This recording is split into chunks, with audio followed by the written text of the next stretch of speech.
call this meeting to order. The annual meeting, October 20th, 2025. Welcome everybody and thank you for being here. My name is Terry Boyer and I am the current president of the Muskegon Norway School Board. This is the 66th annual meeting of the Muskegon Norway School District. The formal budget hearing is part of this annual meeting as required by Wisconsin statute 65.90 sub 4. The qualifications for voting at this annual meeting as established by Wisconsin statutes include the following: a citizen of the United States 18 years of age or older, a resident of the school district for at least 28 consecutive days before any election. And now we'd like to welcome Matt Warner and his amazing chorus to sing the national anthem. Please stand.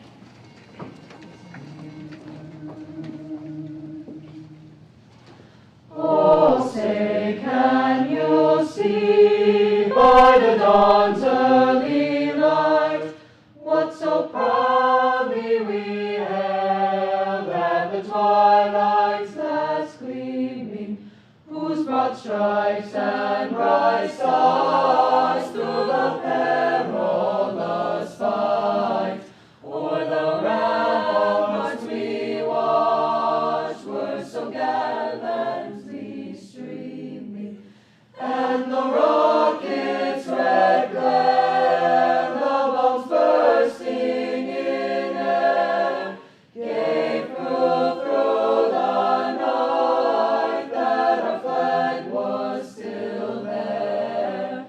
Oh, say, does that star-spangled banner yet wave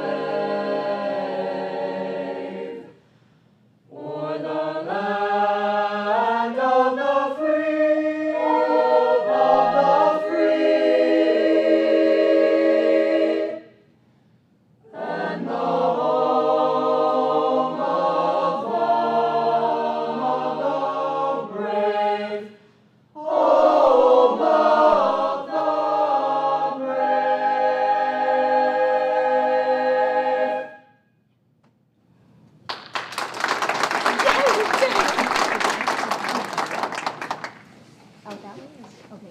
Thank you so much.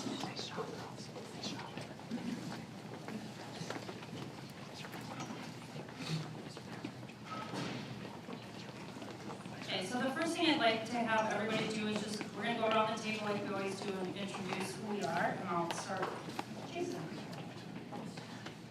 Jason Zaborski, clerk. Lori Conklin, treasurer. Kevin Zimmerman, board member. Julie Kelly, assistant superintendent for business. Courtney Arnson, Assistant Superintendent for Continuous Improvement. Jeremiah Johnson, the Chief Operations Officer. Ryan Buzek, the Director of IT. Lori Buxengard, Board Secretary. Ari Olson, Director of Student Services. Chris Liga, School Board Member. Tracy Blair, School Board Member. Bob Bowman, Vice President. And Todd Irvine, Superintendent. Thank you, everybody. I just wanted to explain how the budget hearing procedures. We will use Robert's Rules of Order. After the budget hearing, we will have several motions that will need to be made. Prior to speaking, please state your name and address. The board members are able to make motions and vote. However, we do prefer the electors present make those motions. Once those motions are completed, electors can then discuss the motion on the floor, and voting will be done by voice, but if it is a close vote, we will be doing a raise hand count of hands up. And before we get going, just a little bit that I'd like to say and reflect on a few key areas and provide some updates from the past year. Last year I spoke about our facilities and the exciting opportunities they created for our students through expanded course offerings. In May, our Educational Services Committee reviewed how those courses are performing and found that they are performing well and that students are loving the new offerings. We will continue to closely monitor their enrollment and the relevance to ensure they meet the evolving needs of our students. Along with these new spaces came opportunities for our community. Just as with other district facilities, we remain committed to finding ways to make these areas available for public use. Currently, our practice facility is open for rentals, and our fitness facility is open to residents Monday through Friday in the early morning hours of 5 to 7 a.m. We look forward to exploring additional ways for the community to benefit from all of these investments. One major challenge that our board continues to face is our district budget. A number of factors, many beyond our control, have required us to be increasingly creative and strategic. Changes in the way that state funds schools, rising healthcare costs and insurance costs, declining enrollment, increased transportation expenses, all impact our financial picture. Our district does already operate on a zero-based budgeting process, meaning every expense must be justified each year. We've already started making reductions where possible and continue to look for additional ways to manage costs responsibly while exploring new avenues to create revenue. Each year, I also like to highlight the important work of the 3 board committees that we do have, and thank each one of our chairs and the members of those committees for the hard work that they do. These committees do allow us to take a deep dive into topics, gather input, and engage in thoughtful discussion before items move to the full board for consideration and a vote. This structure helps us ensure that decisions are informed, transparent, and include the input from community, students, parents, and staff.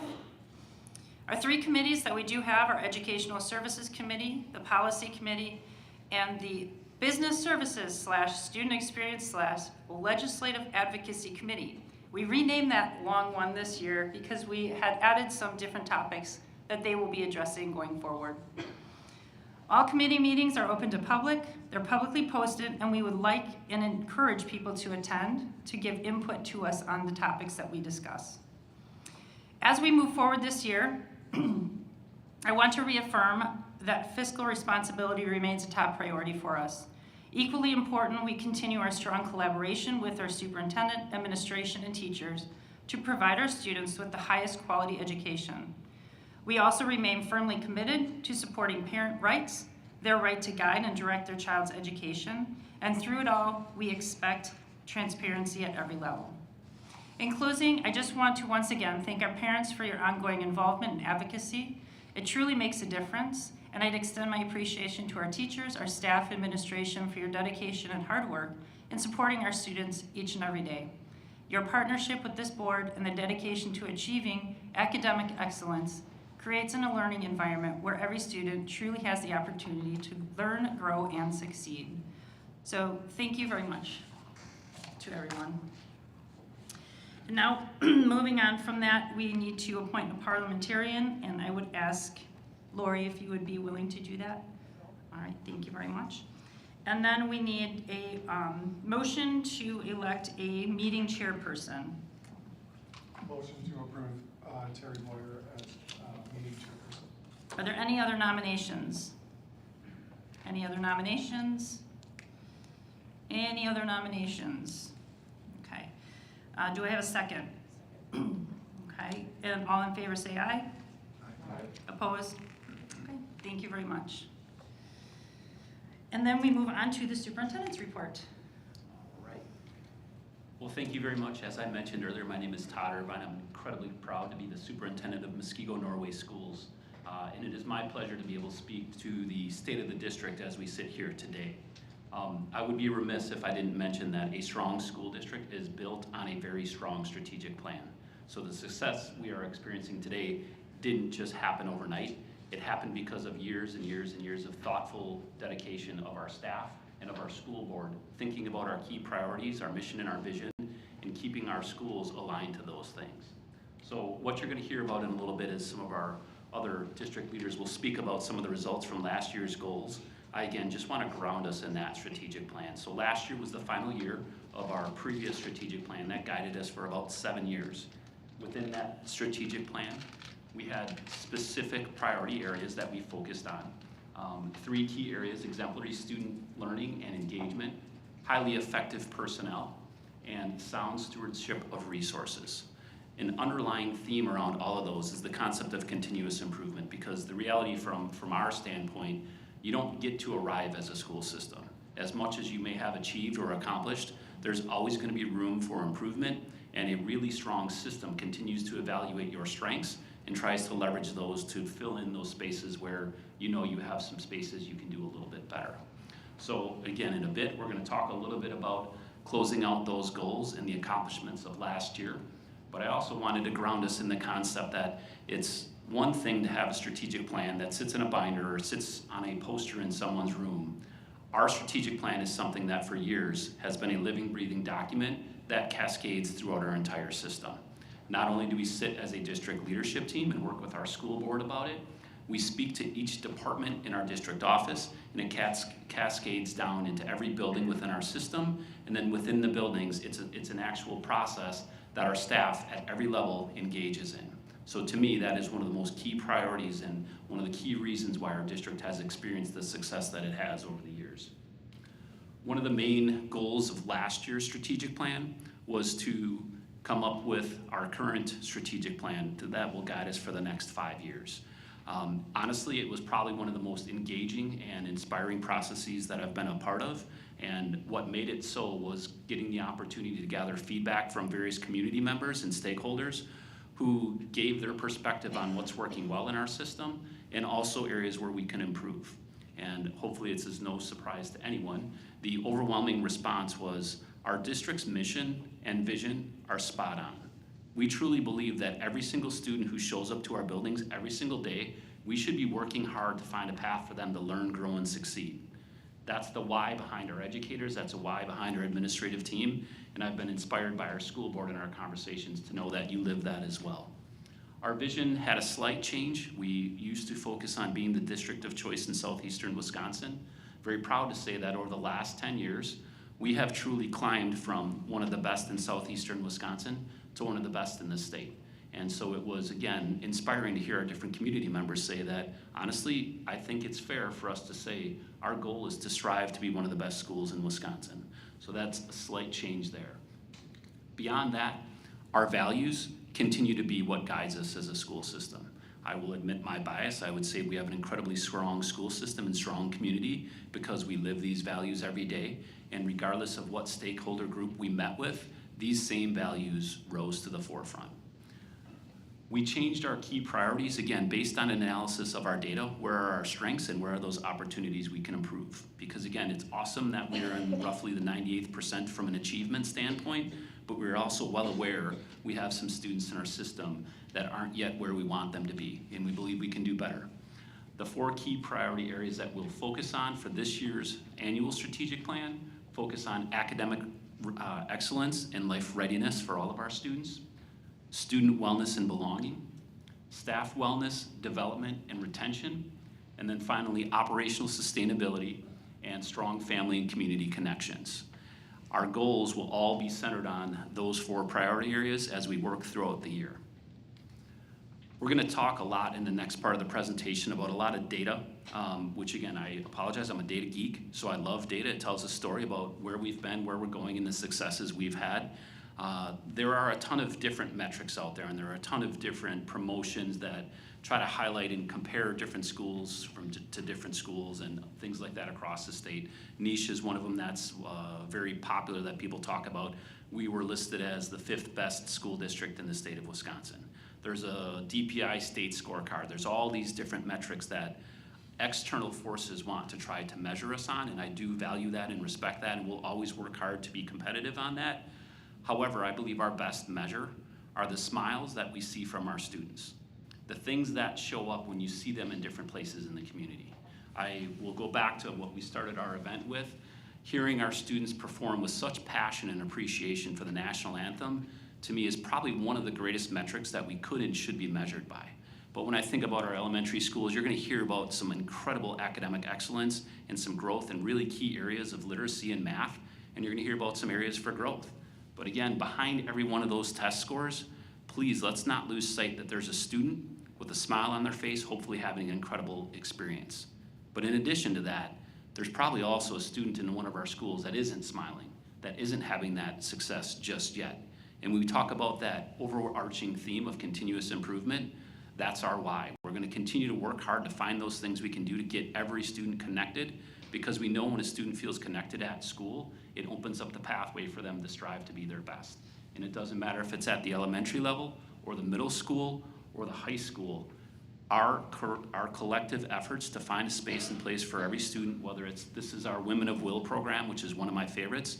It's a group dedicated helping our young female student athletes understand there are powerful places and opportunities for our females to go out there and change the world. There are some incredible young ladies here, but we also know there's some other incredible young ladies in our building that need a place, and maybe it's not Women of Will, but how do we find the right activities for every student to continue to learn, grow, and succeed? And that, to me, is the foundation of our strategic plan and our goals as we move forward. So as we talk about our successes and our opportunities for growth from last year, I would be introducing Miss Anita Sundstrom, our Director of Student Learning. However, she isn't with us, so I'm going to turn it over to our Assistant Superintendent, Miss Courtney Artson. Okay, thank you. So with these goals, I did have an opportunity to work on a lot of the actions that were connected to these with Anita last year.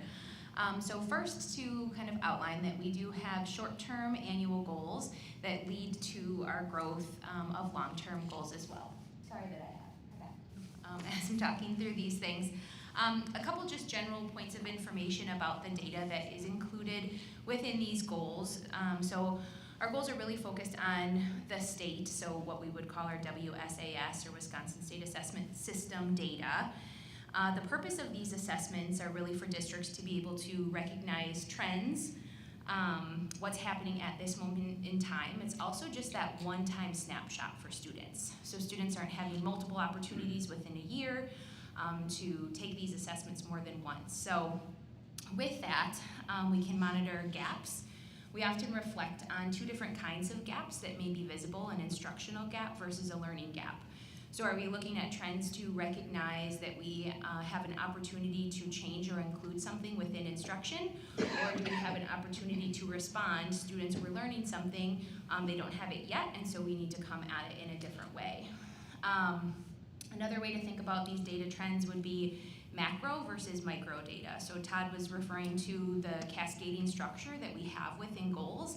As you get closer to that teacher level, we're going to be talking more about that micro data that's much more actionable to an instructor, to a teacher or building that a student would be in. So at this level, again, it's really those big trends, and the purpose is to get us to ask more questions. So if we see that a trend is not headed in the direction, in a year we may have not met one of these goals, so what then we are going to do from the district perspective is take a look at that and start to ask why. So then we would have more conversations with our building leaders, and they would be doing those same things, all the way down to that teacher level where then those actionable plans can be put in place. So just wanted to frame that a bit before we share out where we are right now. So many of our goals are set comparatively. So where are we placing to other Waukesha County schools in the state? We've had some of this data internally for a while, but the county comparables do not come through until just a few weeks ago, and then we are still waiting for our state report card information to come through. So throughout the year, this data does become a bit lagging. But as far as the goals that we set last year, this slide here is showing where we are with the forward exam and dynamic learning maps assessment. So that would be the DLM that is up here. So for ELA, MNS ranked 4th out of our Waukesha County schools, allowing us to meet that short-term goal. And in second, for math, we were second. So with any of these numbers, as they're going to fluctuate from year to year, just want to recognize that there is still a lot to celebrate here. We are placing high in Waukesha County with other very competitive districts. And so the forward exam are for students taking that in 3rd through 8th grade for students in ELA and math. So then as we keep going, the next slide would be that same assessment, but this would be just focused on students with IEPs, individualized education plans. And so again, what we're seeing here is with ELA, we ranked 8th, and then math is 2nd, so allowing us to meet both that short-term and long-term goal in math. And then with the ELA data, again, leading us to ask some of those questions if we see a change from one year to the next, why that might be. At the elementary level, we have had some pretty significant shifts in what ELA instruction is looking like for all students. Teachers were implementing new curriculums last year. So we're really continuing to work on that refinement of what that instruction is. In year one of curriculum implementation, teachers are really taking that resource and curriculum from top to bottom, figuring out what is this going to look like. Year two, as you begin to use that, you're trying to figure out how can I use what's within the curriculum to meet the needs of all students. So that is a lot of the work that our instructional coaches, our building leaders are working on this year. So we continue to monitor the growth there as well. This slide is highlighting our ACT composite. So just want to point out this is a little bit of a different metric. Those other scores are percent of students proficient. This would be different as ACT does not present their data that way. So this would be for our ACT composite, all students that ranked us second in Waukesha County Schools. So that's the actual composite score that we're comparing now. And then fourth for students with IEPs, allowing us to meet many of those goals as well. So still a really great celebration with our ACT. In addition to that, just want to highlight that those scores did increase from a 22.9 to a 23.2. So with an increase there. All right, so then moving on to our ACT ELA data, all students placed us second in Waukesha County, and then ELA students with IEPs is placing us first. Again, different from that composite, now with this data point we switch back to percentage of students proficient because now we're broken out into those content areas, so then that data is available to us. So really, really great celebrations that we're seeing there. And then we continue on to see that work happening with our ACT scores in math as well. So all students are placing us second in Waukesha County, and then students with IEPs placing us ninth. And then there was a very small change in that data point. So a 73.5% of students proficient to a 73.1. So really small fluctuation from one year to the next. And then a few years ago, the state kind of started to take a different approach looking at target groups within districts. So it's kind of defined as what would be the student population at the greatest risk of not making the growth that you're wanting to achieve or not hitting some of those targets that you've set forward. So with that, what we did as a district is we made some changes with our internal data review as well, trying to take a look at, we only have state assessment data available to us in certain grade levels. So what other data points can we use to kind of replicate the approach that the state is taking to say, well, how can our focus be on this population of students that may be needing some additional support from us? So with that, historically then the last few years what we've done is we've monitored out of our schools that have set goals around their target groups, how many of those schools have met them. Our goal was set really at 100% of our schools meeting that target group growth. We were not yet there. And so we are continuing, again, we facilitate a data analysis process over the summer. We're meeting with building administrators throughout the year, talking about the goals that they have set. And so continue to have development around that area as well. Thank you very much, Courtney. I just want to add a little bit to that. It is fascinating. We do a lot of our goals set comparatively within Waukesha County. It just so happens that Waukesha County is one of the most highly competitive academic counties in the state of Wisconsin. So sometimes we'll see from year to year where we might be first in Waukesha County and then fall to third. And yet statistically, we've actually increased, but one of our neighbors had a slightly higher increase. And we'll continue to set our goals to be competitive because I believe that's important to our community. And yet sometimes there are additional factors that we need to be able to look through. We constantly strive for all of our schools because, again, our goal is to be the district of choice, not just one or two or three of our schools. So I just really appreciate the team's commitment to asking questions and the way they approach things. You saw some spaces where we were number one in one area and number 8 in the other. One thing that has made our district strong is we look into our areas of strength and we reflect internally on what got us to that success. So often other districts I've been a part of will go to a conference or speak to a different district and not take the time to really thoughtfully and intentionally dissect What are you doing? What are the experts in your system doing that has helped you develop this success? So I'm just, again, grateful and proud of our staff and their commitment to growing, even if it's a little bit every single year. Our commitment has to be to continuous improvement. No matter how successful we are, there's always room for growth, whether we're 1 or 9. We have to keep pushing forward for our students, so thank you. Okay, so now I introduce myself. So this information, obviously, these were not goals that I had specific actions around last year. These would be goals that I now have actions around for this year, but this is obviously the data from last year. So within that focus area that Todd had outlined within the strategic plan previously, that highly effective personnel and expert teaching. So these were really the 3 goal areas that had been a focus. So retaining staff who are offered a position for the year at 90% or higher. I can share within that goal what we're really focused on right now, in addition to all staff. What are our actions around our newly hired teachers as well? So there's a lot of research that if we can retain our newly hired staff within their first 5 years, then they're more likely to have success and stick with us past that. So really keeping an eye on those pieces as well. Enhanced staff recruitment and onboarding processes.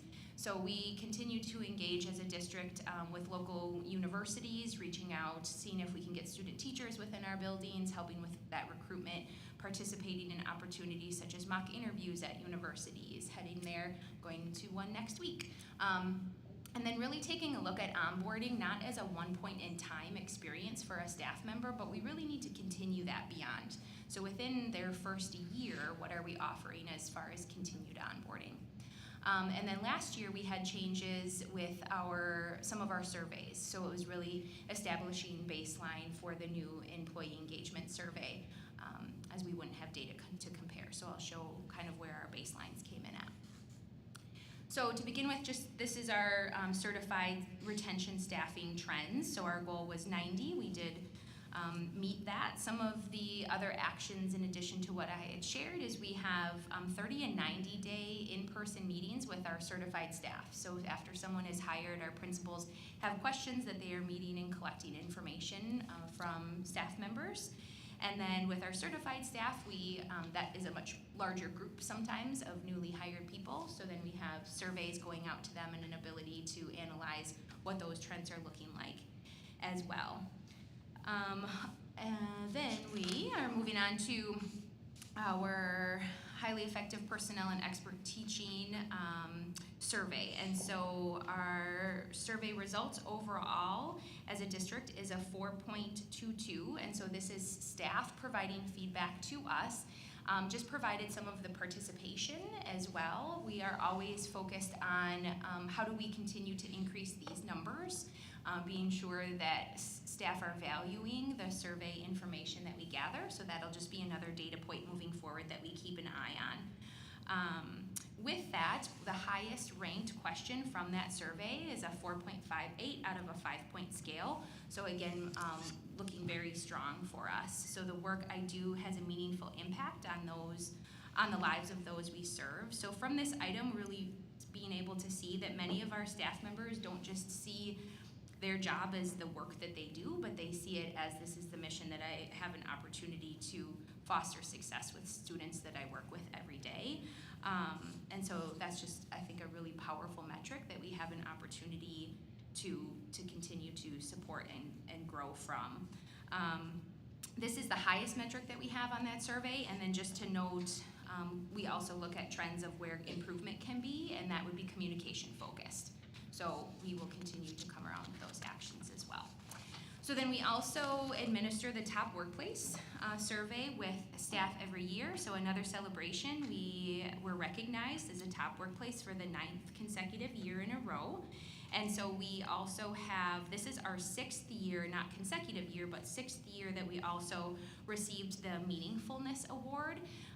And you'll see where that quote is typed there, again, connecting back to what we see within our other survey data, really supporting the meaning behind the work that our teachers are doing and the culture of our organization and what that's built on. So that was another great celebration throughout last year.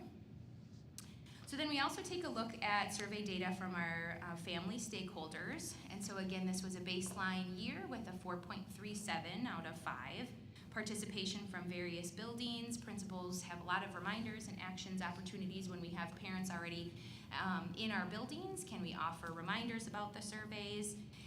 And continue to work on that. And then these were some of the data points from that survey as well. So I think overall, taking a look at the data as it comes in, just knowing that we have families that feel proud to have students enrolled in our district, and that our schools are well maintained and clean, which is a great opportunity for me to transition over to Jeremiah.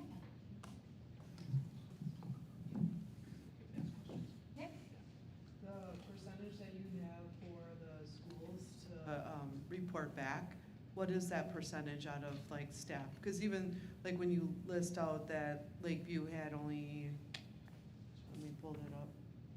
Nope, the one that's highly affected personnel.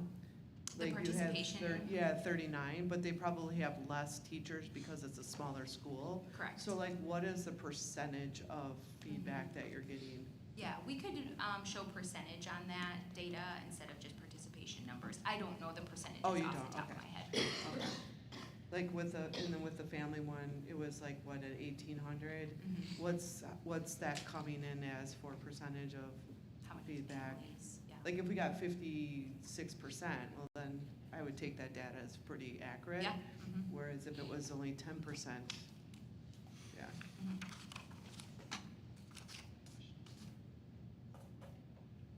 Any other questions?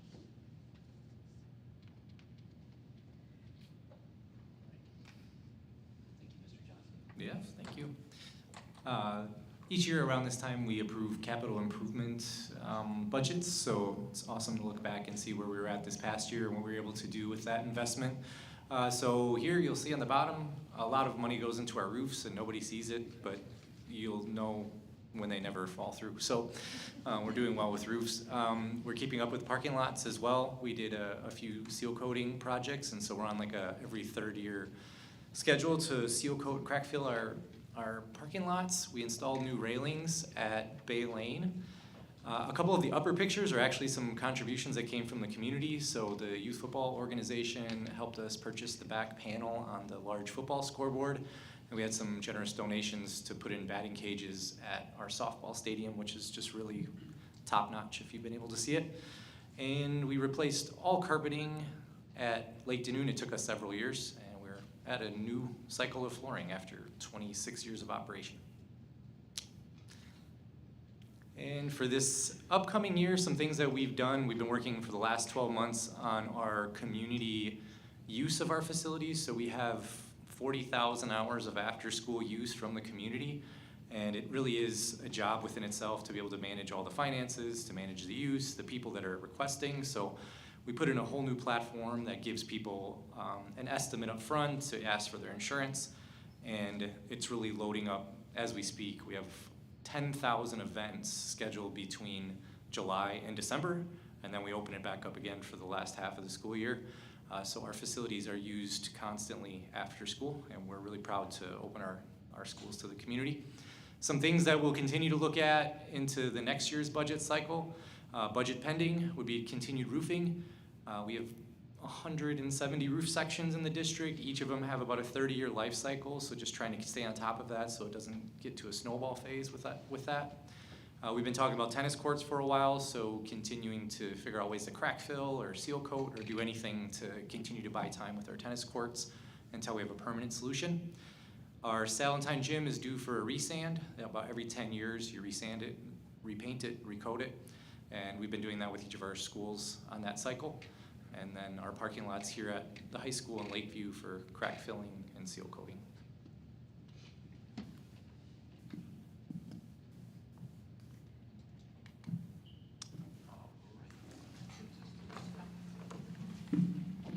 All right, so for the treasury report, as of July 1st, 2024, the district's general fund balance was $14,172,147.12. And the total unaudited general fund revenues for 24-25 are $63,857,771, while the total unaudited general fund expenditures are $63,857,771. So that reflects that zero balance. On June 30th, as of June 30th, 2025, the unaudited year-end general fund balance is $14,172,147.12. The fund balance represents 12% of our expenditures. 22, what did I say? And I have it in big print. I need bigger glasses now. The fund balance represents 22% of our expenditures. So that is the treasurer's report. Thank you, Lauren. And now we'll move on to the annual budget hearing. Julie Kelly. All right. Thank you all for coming today. We're going to talk a little bit about the 25-26 budget that will be presented this evening as well as approved.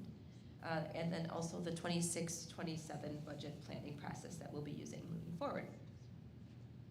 So if you're following along in your booklet, we're going to start on page 8 and we're going to talk about the debt of the district. So we have debt that represents both the 2016 and the 2022 capital referendums. The board has continued to take opportunities to defease debt where possible. So what this means for the district is that when there are funds available to pay down debts similar to what you would do with your own home by paying additional principal on your debt, they choose to do that, and that knocks off years off the life of each of the bond issues. So again, when we went out to referendum in 2022, the original referendum amount was $44.6 million, but given where interest rates were at that time, the board was able to take some of the fund balance that they had in their debt account and only borrow $40.375. So that created a savings opportunity of interest in the future and allowed the district to move forward with the referendum as scheduled. So on page 8, you'll see each of the debt schedules and the principal and levy amounts that we have for each of the debts, and then it also has a graph that shows that those payments, really the levy across both debt issues, is consistent moving into 2037-38, which is a hard thing to say. And these are just the charts as well as the graph. Okay, so as we talk about the budget development process, many of you are familiar with the fact that we are within revenue limits within our budget. And what that means is that the state controls how much we can earn through state aid and taxes. And historically, we've seen the state provide both a revenue limit increase to some extent, but also state aid. And what we're starting to see from the state is a shift in how they're funding schools, in that they're allowing us to grow that revenue limit pot, giving us more money. However, in this biennial budget, they gave us no new state aid. So what that means is we can grow the pot, but they're not going to give us any money to support that growth. And when you look at the revenue limit as a pie, if you're not getting the money through state aid, you're getting it through taxes. So we'll talk a little bit about the impact on property taxes for this upcoming budget. So the revenue increase, this is a graph that shows, this is from the Legislative Fiscal Bureau. And what this shows is in 2008 was one of the last times that we were receiving CPI funding, so a revenue limit per pupil equivalent to CPI. The top line you'll see is essentially where CPI has gone over the years up to 24-25. The blue line that you see is what the state has actually given us in revenue limit authority to grow that pot of money that we have available for general operations.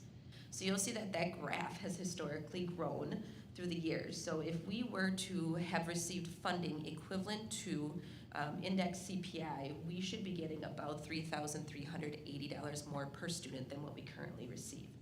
So what that means is we've had to operate within those constraints, thus creating a budget that was balanced and also taking on those inflationary increases such as insurance and transportation, salaries and benefits. So that's how we continue to operate, and hopefully that starts to shrink in the future.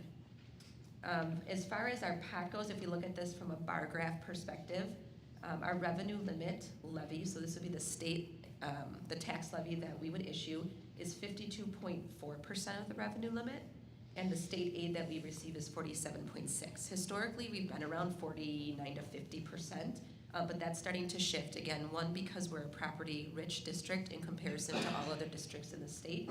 So when they equalize that aid amount, if you're more property-rich, you get less aid and rely more on taxes, and that's what we're starting to see a shift in for us here. And this is on page 9 of the annual meeting booklet. There's lots of information to read about if you're interested. As we talk about enrollment, Todd had mentioned some declining enrollment, and Terry had mentioned declining enrollment that we're experiencing. So we rely heavily on our resident enrollment count because that is the count that drives our revenue limit authority. We decreased 58 FTEs in 24-25, and we were just over 80 this year as we move forward into the 25-26 budget.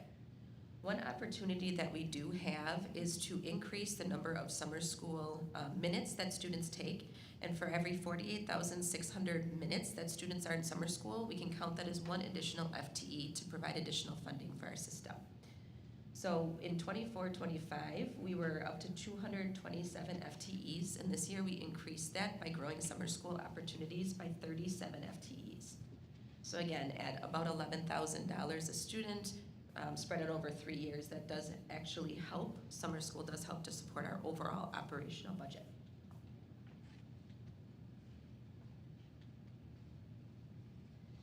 So enrollment, resident enrollment is vital for us, and as you can see, we have been experiencing declining enrollment over the last couple of years. And we have, and you'll see on the next slide, that we are looking at opportunities to increase and bring in students through the open enrollment program where we can to help with those gaps that we're seeing. But open enrollment is a separate revenue, and so that resident enrollment decline is something that we feel very specifically in that revenue limit pie, and the more that our resident enrollment declines, the less money we are receiving overall. So open enrollment in 24-25, we had an increase of 13 students. And in 25-26, we increased by 42 students. What's important about this, there's two things that are important about this. One, we want to ensure that we are bringing in additional revenue through open enrollment, but we also don't want to set our class sizes so high that we have to either have very high class sizes or add additional staff and create additional expenses. So there's a very specific balance that we try to find within our open enrollment numbers. The open enrollment amount is $10,102 per student this year in 25-26. That's up from about $8,900. For each resident student, we get $11,625 per student. So there is a gap in funding between what we get for those open enrollment students and resident students. And that's in page 10 of the annual meeting booklet. You'll see our open enrollment trend. So again, both in and out. So we do experience students coming in, but we also experience students leaving our system. We do try to recruit those students back where we can. And you'll see that our gap between the in and the outs, the ins are going up, the outs are going down. So we're starting to see more of those students retained here within our system. And the positive for us is that our open enrollment revenue in is significantly more than what's actually going out of our system.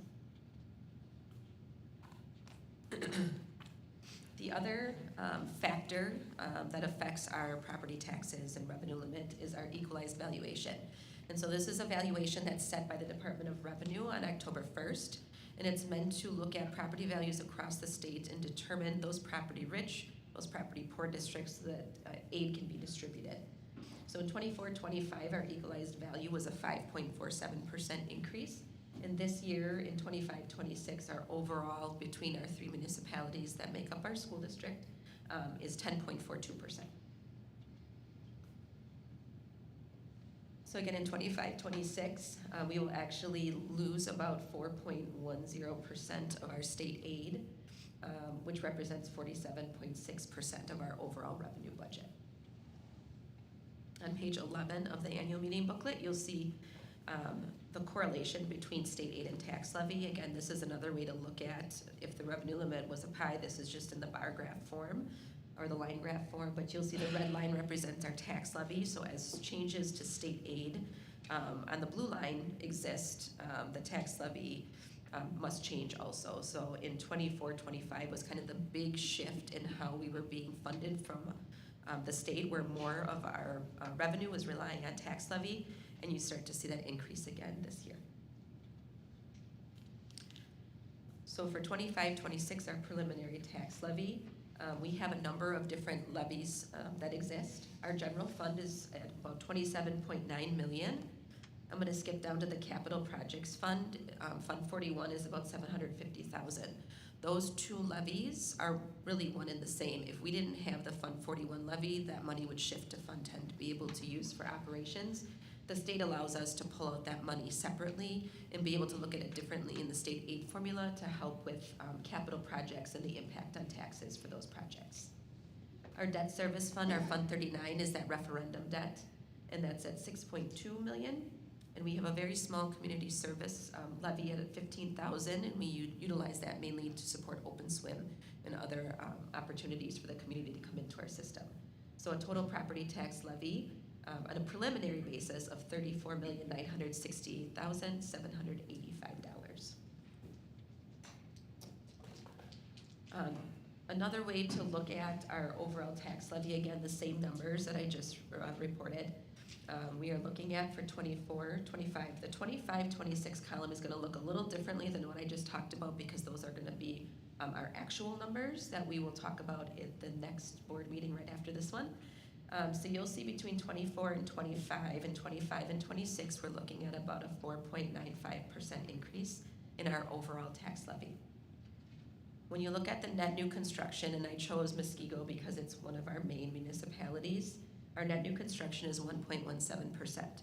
So if the net new construction created an increase in growth in our system by 1.17%, that helps reduce our levy, or the levy impact that taxpayers will see on their tax bill, down to about a 3.78% increase. At the bottom of the chart, I do have our equalized valuations, and you'll see because of that 10% growth in equalized valuation, the mill rate is actually scheduled to decrease down to $5.53 per thousand.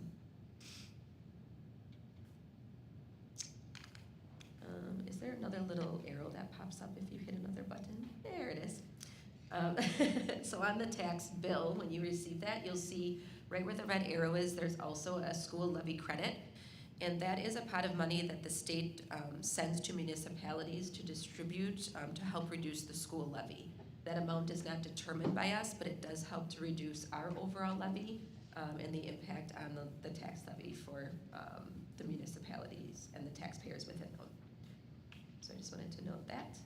And then this is a historical graph to show, starting back in 2010, where our tax levy was. This is one home that we track over the years. And so in 2025, we're estimated to still have a property tax impact less than what it was back in 2010. If you go to page 13 and 14 of the annual meeting booklet, you'll see our revenues and expenditure budgets divided out by a dollar bill. So on the revenue side, you'll see that property taxes make up a good chunk of our dollar. If our budget were $1, our equalization aid is about 37%. And then we have other sources of revenue. So we do have federal grants that we receive. We do have open enrollment revenue. We have student fees that are charged and other income that we receive from renting the facilities. So all of those revenues overall make up about $69.5 million of our general operations budget. On the next slide, you'll see the same thing for our expenditure budget. And as we talk about the impact of increasing costs from a salary and benefit perspective, salaries and benefits make up well over 70% of our budget. So when we talk about significant changes that have to occur, that's the area of focus for us. Other areas include personal services, non-capital items such as supplies, capital items such as equipment, and then insurance. And the debt retirement here is related to capital leases that we have for technology, separate from our referendum debt. So we always talk about fund balance and what fund balance is. So a fund balance is really our point in time number that's on our books on June 30th. It's not a savings account where we have millions of dollars just sitting there waiting to be used. The way that school funding works is we receive most of our money we receive a small aid payment in September. Our budget starts in July. And then we receive a small payment in December, but we really don't receive any additional revenue until January. So we need operational cash flow to support those expenses that we have really from from July through the beginning of December. So that's what fund balance is for us, and it's used to support also emergency purchases that we may need. And also the board has committed some fund balance to projects, if you remember the pool, and both referendum projects as well. So as we talk about our 26-27 budget planning process, we are experiencing, as we've talked about, some newer things for us. Significant declining enrollment that we've seen, increased CPI, inflationary increases, and really revenues that are not keeping up with those CPI increases. So we continue to look at ways that we can operate our health insurance program, which is self-funded, more efficiently, giving people high-value medical care, but also finding ways to save in that area. Transportation continues to be an increase. As we all know, the cost of fuel is going up. The cost of transportation overall has been significant within our budget. CPI increases to supplies and equipment, curriculum resources, and the shift from like textbooks to technology resources that now require continual licensing. Utilities continue to increase and technology expenses. So as we build our budget, as Terry mentioned, we have to look at every dollar that we're spending and build a conservative budget that allows us to still provide excellent programming, excellent resources, still support 70% of our budget with staffing costs, but do so in a manner that we are able to put some money aside, continue to grow our fund balance, and overall have a balanced budget moving forward.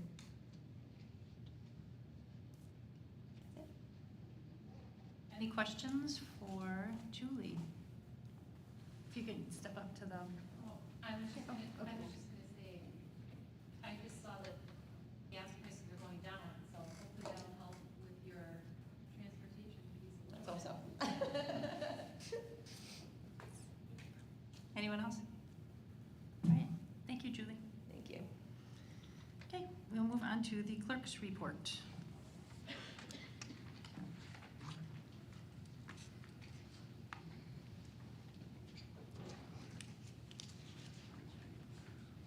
Page 7.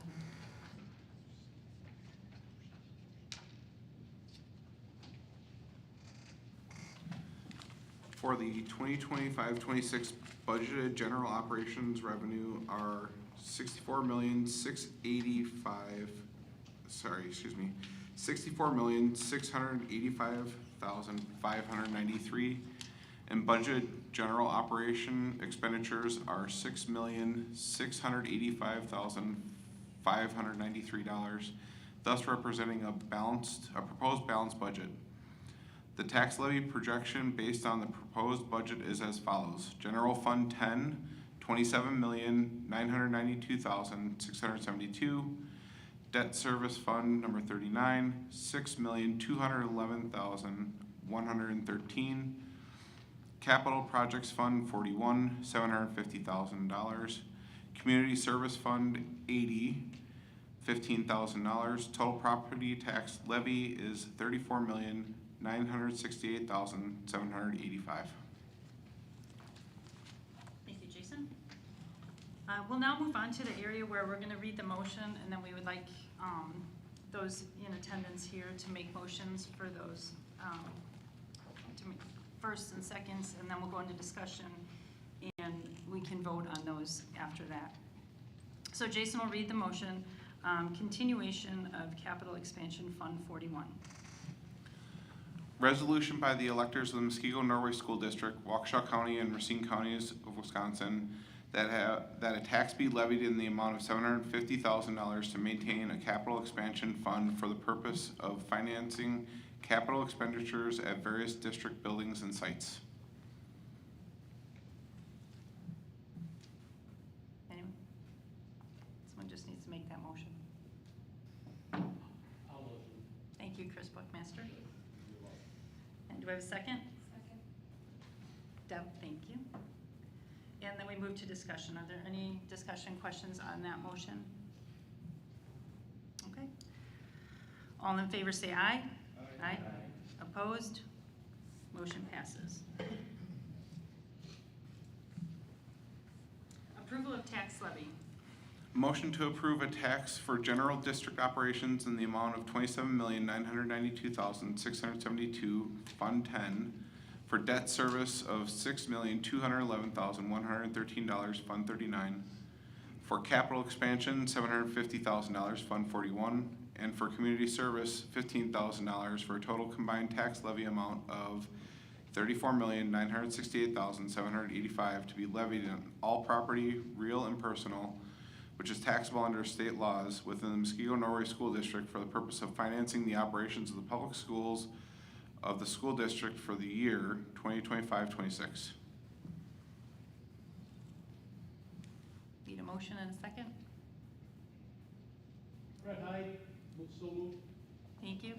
Second? Deb. Any discussion? Okay, all in favor say aye. Aye. Opposed? Motion passes. Board salaries.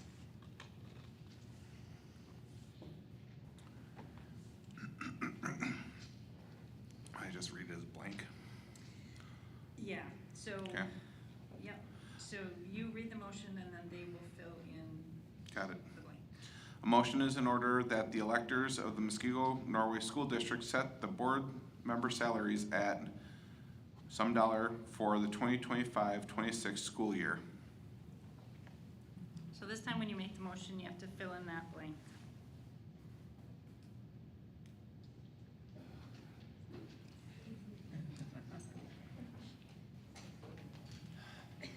I will make a motion, Chris Buckmaster in Muskego. So I will motion that the board member salaries be at $6,029 for the 2025-26 school year, and the president to receive $7,077. Do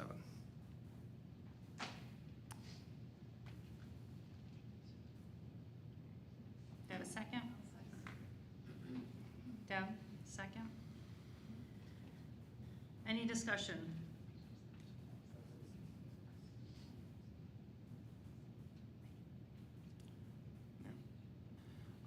Given our current budget situation, I don't know that it would be a good idea to increase our salaries this year. If we're asking everybody else to take a pinch, I don't know that it'd be fair for us to take an increase while everybody else is getting rid of, budget where they can and pinching everything, at least for this year. Can always be revisited, in my opinion. I agree with that. I was gonna also concur in that because I don't know that everybody always understands the amount of work that really goes into doing this. However, it is a privilege to have the opportunity to serve. And I agree with what Jason said, that given our current financial declining enrollments, that we forego that for this year.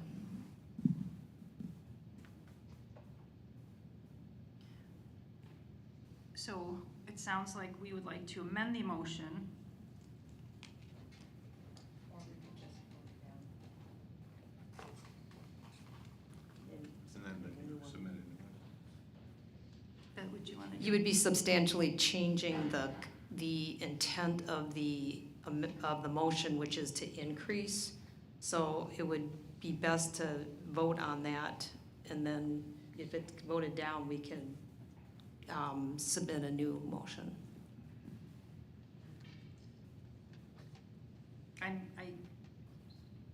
Okay, that's fine. So let's vote on the original motion of Chris's numbers. I did not write them down. What percent was it, Chris? I think, Six thousand twenty-nine. About 2.4%. Yeah, the percent I gave was about, I think it was 2.4. Okay. And I just, if I could speak to this, so I appreciate those comments, that you as a board don't want to look like you're raising your salaries when you're asking others too, but you are increasing salaries in the school district regardless. As someone who is well attuned to what board members do behind the scenes, I can appreciate it, but I'll stand by my motion too, that you deserve it. And what you decide to do with it is up to you. But you should know there is a community out there that does appreciate what you do as a board. And I just want that clear. So I'm not offended by you saying no to it, but I do want you to know that it is appreciated what our school board does do day in and day out. So, but thank you. Thank you, Chris. Any other discussion? Tail on to what Chris said, and I appreciate, none of you guys do this for the money. We know that. None of us elected officials do it for the money, but I do think that the salaries are, what Chris proposed is deserving. It has little to no impact on your budget. I know it's, the idea, I appreciate you guys saying, you're in a tough time. It's public finance, it's always gonna be a tough time. I just want you to know that you are appreciated. I'm gonna vote on Chris's motion, but what you guys do, it's up to you. Hi, Brett Hyde, and I'm going to ditto exactly everything both Chris and Rick said. This is what basically we're setting your limit. If you don't want to accept it after the fact, you can always lower it. And that would send a good message, I think, but I'm fully supportive of the increase as it is. In fact, I would have upped it a little bit, but Chris pushed me back as he ran up to the mic, so. Thank you, Brett. Any other comments, discussion? Okay, so I'll do a voice vote first. All in favor say aye. Aye. Opposed? Nay. No. Okay, so probably have to, yeah. Okay. Sorry. Hands for those in favor.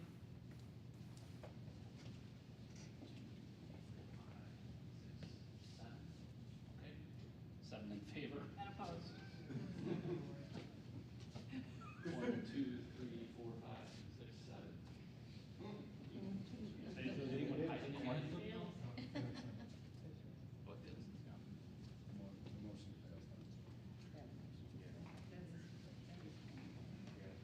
Okay.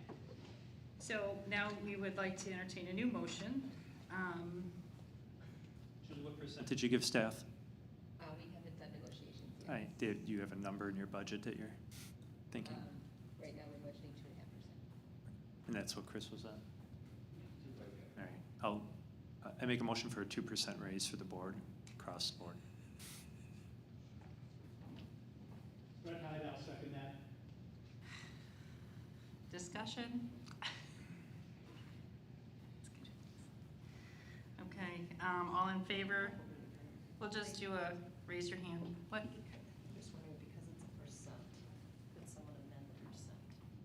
Well, we could amend the amount, too.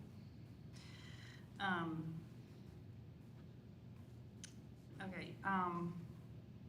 all in favor, raise your hands for that. 7. I see 8.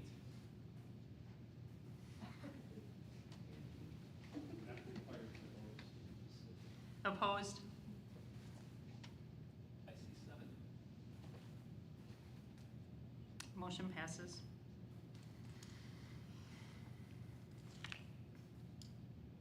All right, payment of actual and necessary expenses. A motion is in order that the electors of the Muskego Norway School District authorize the payment of actual and necessary expenses of school board members when traveling outside the school district in performance of their actual duties.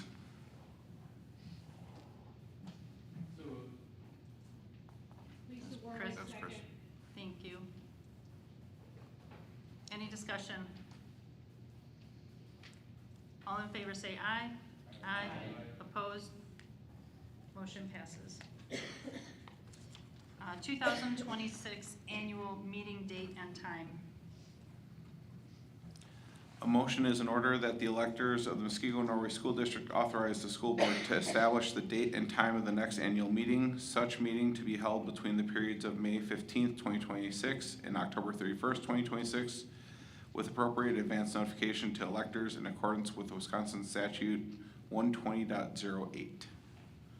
So moved, red-eyed. Second. Rick? Any discussion? Only that it shouldn't be on the 31st. I say that every year, that this thing parents don't want to be here on the 31st. Does the time have to be set in stone at 7? Or can we do it earlier, in the day like 6? Since this meeting always runs longer. I think we usually do it at 7 because it's time, we all do all of our meetings at 7. Did you have a date in mind? What is it? I think that we usually set that with the board calendar when you guys bring Okay. it forward, so I'll make a recommendation. And then just in the booklet, it's got 25 instead of 26, just so you're aware. Any other discussion? All in favor say aye. Aye. Opposed? Motion passes. Other business, disposal of surplus property.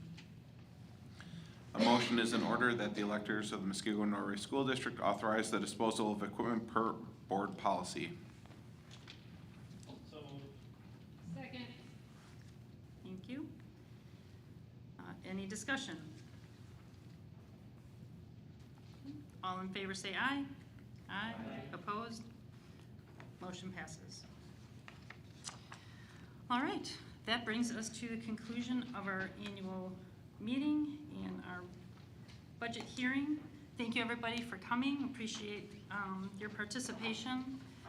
And I would entertain a motion to adjourn. All in favor say aye. Aye. We are adjourned.